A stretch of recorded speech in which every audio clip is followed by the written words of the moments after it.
in one time. In one time? すごい。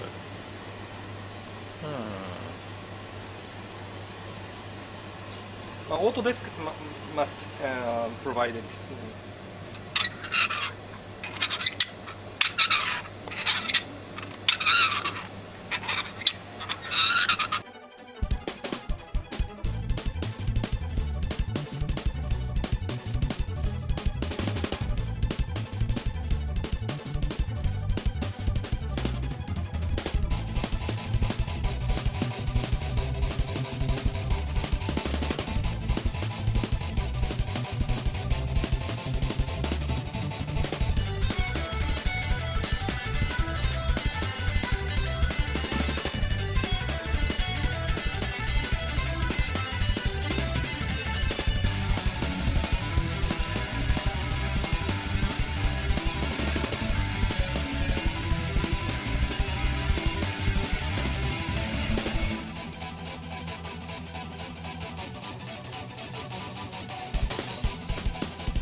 Inspired loosely by the mathematical formula known as the golden ratio, a spiral that historically is said to quantify ideal proportions of beauty. I partnered with a brilliant architect named Francis Batonti. He was able to take my sketches for the gown and transform them into a digital code. He's located in New York and I'm based in LA, so we worked it all out over Skype, essentially draping the virtual gown in his computer. This code became the source material for the 3D printing process, which was executed by the company Shapeways. 3D printing is really not as complicated as it sounds. It's a lot like a regular printer, except that it prints not only in length and width, but also in depth. The machine lays down a fine layer of powdered material such as nylon, and a laser solidifies the powder according to your design. Another layer is deposited, the laser hardens that, and subsequent layers are solidified until the final form is built. The residual powder is then vacuumed away and you have a fully rendered item. The challenge becomes how to take this sculptural material and make it wearable. This dress is unique in that it achieves malleability due to the 3,000 articulated joints rendered within the printing process itself. Shapeways printed the gown in 17 separate sections, which we then dyed, lacquered, and joined together to give the dress its final form. As a finishing touch, we embellished the gown by hand with over 12,000 Swarovski crystals. I chose the combination of jet and jet hematite crystal to give the suggestion of shimmer. It's an understated effect, but it takes the dress to another level. This one-of-a-kind gown simply wouldn't be the same without the addition of Swarovski elements. The dress was designed for burlesque icon Dita Von Teese. The style of the gown is actually a nod toward Dita's flair for classic Hollywood glamour, but achieved through futuristic means.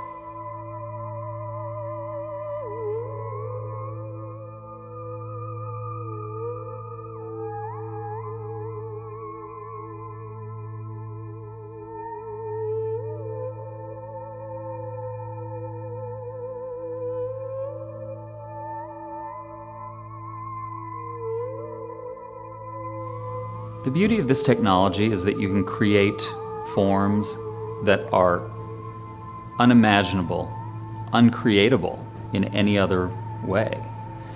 The human hand can only do so much before you need technological intervention. This technology allows you to create items that are limited solely by your imagination. Incredible, magical things. I cut my fingers off, it was on a Saturday afternoon, and I'd gone to the hospital. From there, Really giant puppet hands. Richard contacted me after seeing a video of one of the mechanical prop hands. And put it down and then pick it up again. Now pick it up and, yeah, that's right. Clever boy. the hand that we developed for amniotics, so they don't have the fingers, and generally they have only the palm and no thumb. So it's attached to the hand, a hand cap and a gauntlet, and to that is attached cabling. When you bend your wrist forward, it makes the fingers close, and you bring it up, it opens the fingers. Everything other than three different things are made by the maker bot. All the fingers and the phalanges, the tips, the thumb, the knuckle block, the wrist hinge elastic. That you cut the sheet, the piece that you need, the size. Waldo's mom phoned me one day. We made the cap, everything. He had a lot of dexterity. Time he had left us, he could already move his wrist a whole lot more than he originally could. He's really keen on wearing it. As he grows, all we do is we sculpt the new hand, and then we'd like those. It's fun to have, awesome, and I can do almost everything with it. Printer, print out the hand, put it all together. I'm excited to try cricket, golf and go swimming with it. On Tuesday, when we're going to play cricket,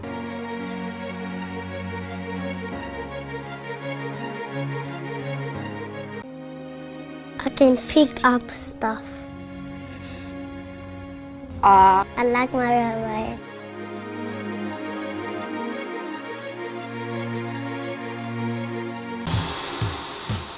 3D printing has been around for almost 25 years now, but from access to manufacturing. Why don't we use this technology, these 3D printers, to make actual final products?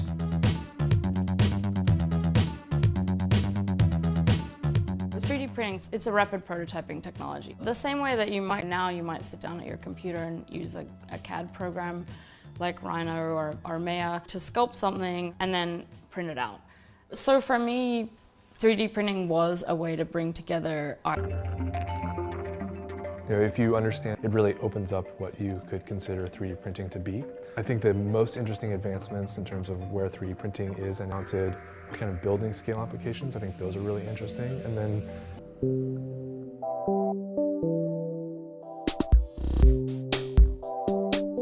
it's a good time for experimentation. It's a good time to think about how something that's as old as the clothing. So this is a 3D printed bikini. So designing the bikini was really about designing this generative textile, like designing a way for 3D printed to be almost like fabric and be flexible and fit to the body. It packs the circles closer and smaller at the edges, and then towards the middle sections you have bigger circles. And this is nice because it actually looks interesting for a bikini, and it's aesthetic as well as functional. So we've done some work with 3D printing. So our goal is to actually have a dedicated shoe printer in a store, and then people could print their shoes. Or you could even have basically a printer you would buy just to... Inspiration, I think, is one of the things that most people need to really get started, especially with new technology. So your new invention, your new creative idea to a worldwide audience.